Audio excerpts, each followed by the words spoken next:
POCSO ಆರೋಪಿಗಳಿಗೆ ಪೊಲೀಸರಿಂದ ಖಡಕ್ ವಾರ್ನಿಂಗ್ ನೀಡಲಾಗಿದೆ. ಹುಬ್ಬಳ್ಳಿ, ಧಾರವಾಡ ವಿವಿಧ ಠಾಣೆಗಳಲ್ಲಿ ದಾಖಲಾಗಿದ್ದಂಥ ಕೇಸ್ಗಳು ಆಯಾ ಪೊಲೀಸ್ ಠಾಣೆಗಳಿಗೆ ಆರೋಪಿಗಳನ್ನು ಕರೆಸಿಕೊಂಡು ಎಚ್ಚರಿಕೆಯನ್ನು ನೀಡಲಾಗಿದೆ.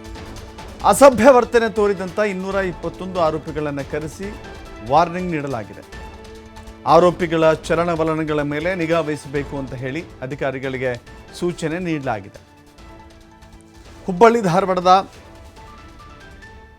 ಅದೆಷ್ಟು ಪೊಲೀಸ್ ಸ್ಟೇಷನ್ಗಳಲ್ಲಿ ಮಹಿಳೆಯ ಜೊತೆ ಅನುಚಿತ ವರ್ತನೆ ಆಗಲಿ ಅಥವಾ ಬೇಡವಾದ ವರ್ತನೆ ಆಗಲಿ ಅಂಥ ವರ್ತನೆಗಳು ಯಾರ್ಯಾರು ಮಾಡಿದ್ದಾರೋ ಅಂಥವರನ್ನು ಕರೆಸಿ ನಿಲ್ಲಿಸಿ ವಾರ್ನಿಂಗ್ ಕೊಟ್ಟು ಕಳಿಸಲಾಗಿದೆ.